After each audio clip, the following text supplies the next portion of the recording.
So this portion of our program is devoted to the rail industry, an area of supply chain that doesn't get a lot of attention from the general public until they go on strike.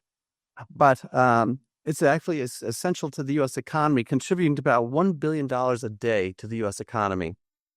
On a little personal note, my great-grandfather, Alphonse Napoleon Lapointe, was an engineer on the Delaware and Hudson Railroad for 50 years. Okay? So to begin this segment of our program, we have a presentation by several of our supply chain students on the rail industry in the U.S.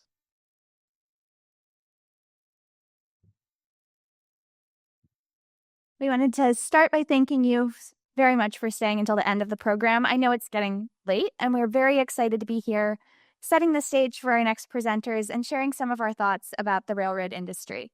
We're going to start by telling you a little bit about who we are and why we're talking to you today, before jumping into background on the railroad industry and some of the challenges this industry faces, before diving into successful railroad systems in other places around the world, and how we can use some of these success stories to shape our vision for the future of rail in the U.S. and the considerations that come along with this vision. So first, we'd like to share who we are. We're representatives of the Franklin Supply Chain Club, which is a Whitman organization on campus dedicated to offering students interested in supply chain opportunities outside of the classroom. Now, let's jump right into railroads in the U.S., starting with some of the history. The very first rail system in the U.S. was actually only a short distance away from here in 1764 near Niagara. At this stage, we didn't have heavy locomotives, and it was just two rails that could be used to manually push carts to move cargo. This evolved, and the Baltimore and Ohio Railroad was established around 1830 and received its first locomotive in 1831, operating on 60 miles of track. Railroad continued gaining traction both in the U.S. and around the world, and this led to the passage of the Pacific Railway Act in 1862, which commissioned the construction of the first transcontinental railroad, which was later completed in 1869 in Promontory Point, Utah. As the companies that owned these railroads continued gaining power, there were many monopoly concerns, leading to the passage of the Interstate Commerce Act in 1887, which placed heavy regulations on the railroad industry. This industry peaked in the 1910s, both in terms of the total mileage traveled and employment levels. And as it was on a decline, the industry was deregulated in 1980 through the passage of the Staggers Act. At present, there are 6 to 7 Class I railroads operating in North America.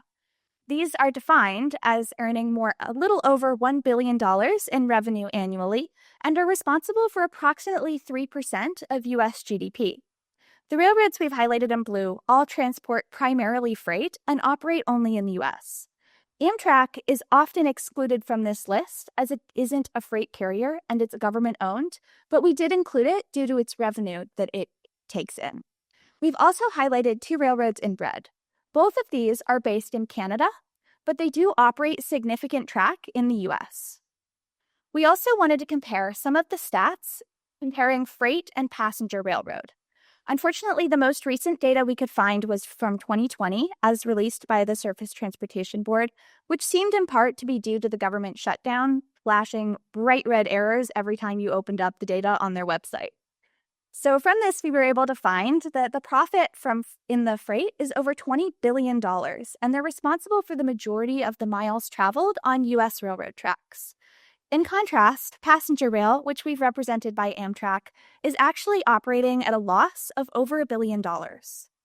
We also wanted to introduce the hot topic on railroad news today, which I'm sure will be discussed later in this program, the Union Pacific-Norfolk Southern merger. Some of the pros of this merger is that it creates the first true transcontinental railroad owned by only one railroad company in the U.S.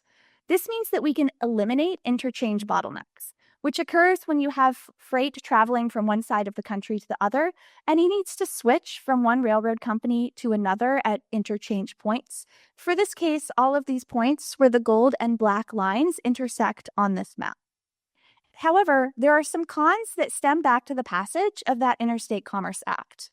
Reducing the number of Class I railroads we have operating in the U.S. is raising some similar monopoly concerns that were seen at the end of the 19th century, namely that this could lead to increases in prices, potential job loss, or the retirement of critical but not very profitable for the railroad tracks.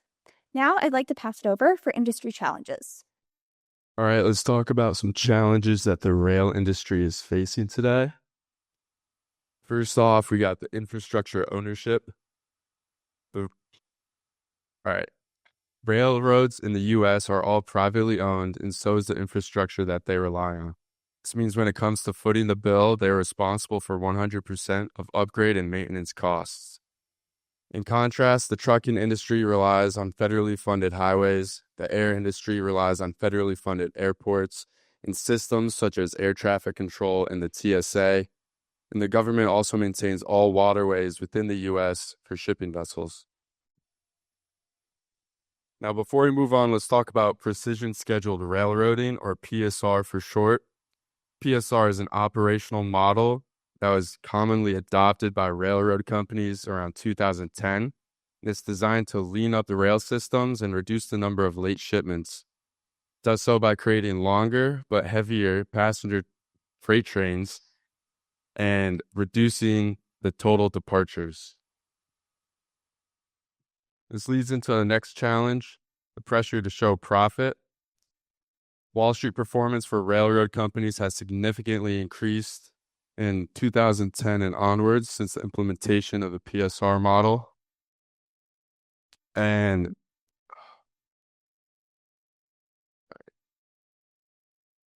this is because of the PSR model.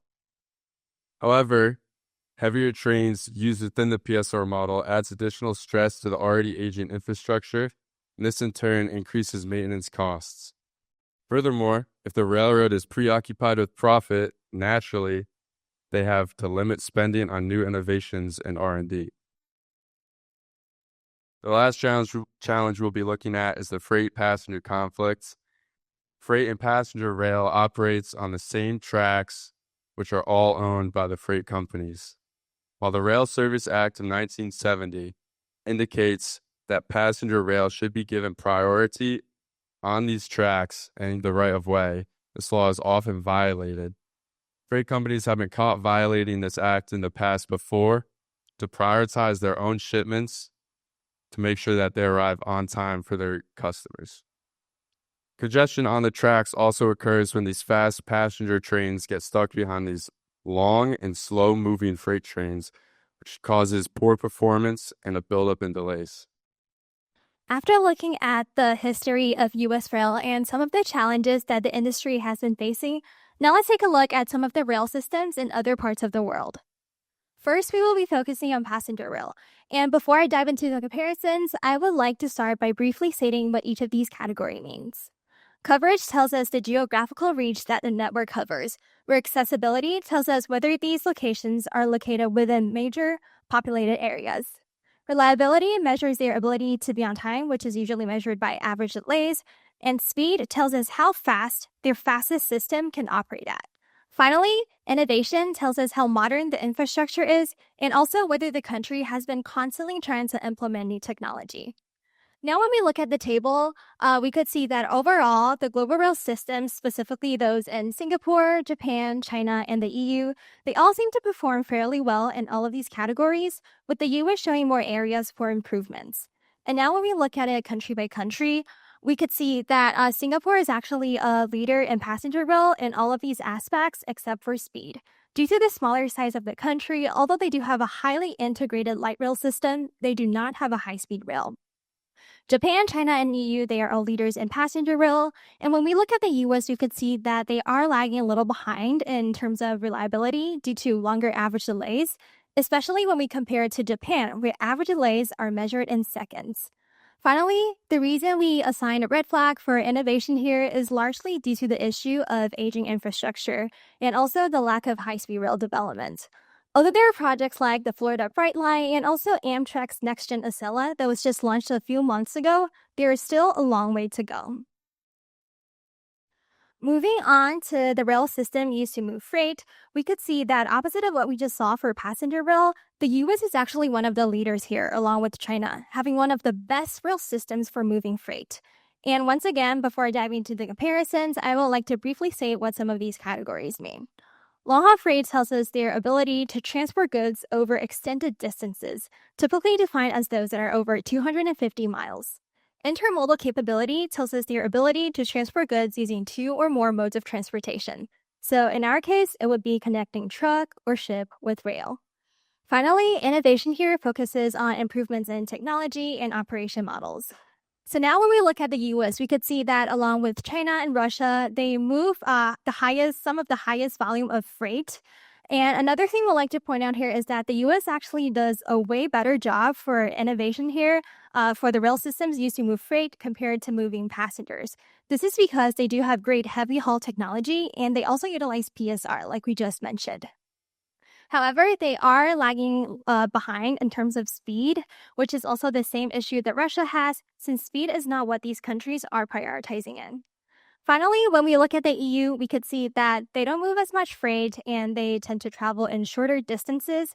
And the reason we assign a yellow flag for their reliability is because although there are countries like Denmark and the Netherlands that tend to have high punctuality, this is not consistent throughout the EU. Now we want to use a little bit about what we learned about the challenges the industry faces in the US and what countries are doing well around the world to build our vision for the future of US rail. The key conflict that we identified is the track conflict, where freight and passenger rail are operating on the same track. We also identified one country that does exceptionally well in both freight and passenger rail, and this is China. So we wanted to look at a way of implementing their solution of separating passenger and freight networks in the US. If we were able to use some of the existing track, as well as potentially building new track to separate these into separate systems, we would be able to continue innovation. Freight trains are long and heavy and are limited in the ability to get faster, whereas passenger innovation shows high-speed rail and even slower projects like the Florida Brightline and Amtrak Acela, showing that increase of speed reflected in the US. Having these on separate tracks would allow passenger rail to continue this trend of increasing speed without inhibiting the freight network that we already have that is one of the most successful in the world. It also helps reduce delays, as we would no longer be seeing the same challenges with congestion, with the fast passenger trains getting stuck behind slower and heavier freight trains. And finally, if we have two networks operating side by side, one for passenger and one for freight, we would be able to have more trains operating total, increasing the train density, total profit, and the speed and reliability for both systems. While exploring the validity of our vision, here's a few more things to consider. Rail is cost efficient. In 2024, it costed less than 4 cents to transport a mile. This is over 3 times less expensive than trucking and over 12 times less expensive than air freight. Rail is also fuel efficient. In 2024, rail was able to transport 514 ton-miles per gallon. This is over 200% greater than trucking and over 1,400% greater than air freight. This brings us to conclude that rail, in fact, has a lower carbon footprint. This is because a singular train engine is tugging along multiple train cars. In addition to that, steel wheels on steel rail cause less friction in comparison to rubber tires on asphalt, resulting in a lower energy consumption. The rail industry has also been transitioning towards biofuels. Companies like Norfolk Southern have been incentivizing this transition through programs like Rail Green, where they certify a reduction in supply chain emissions. Now that we know that rail is both cost-efficient and it's fuel-efficient, we know that it's worth investing. And the best way to do so is by using public-private partnerships. The government can begin by providing a long-term lease of the interstate highways for the construction of elevated passenger railroads. This drastically reduces eminent domain battles and land acquisition costs. Furthermore, the private companies do not have to go through the exercise of determining the optimal route because interstate highways already connect major markets and population centers. The government can also fund these railroad infrastructure projects using private activity bonds. PABs are a mechanism that enable the government to borrow on behalf of the private sector at an extremely low interest rate. This is beneficial for both entities because interest on PABs is tax exempt. In conclusion, rail was the past, but rail should also be the future. US's rail capacity peaked in the 1910s, while other countries have consistently been developing their railroad infrastructure. While the US has one of the strongest intermodal connectivity in the world, improving it is the way to the future. The separation of passenger and freight rail can drastically improve the speed of supply chains. every $1 invested in rail contributes to $2.50 in the U.S. economy. With that, I'd like to conclude the presentation by stating that rail is in fact worth investing. Thank you so much for joining us today.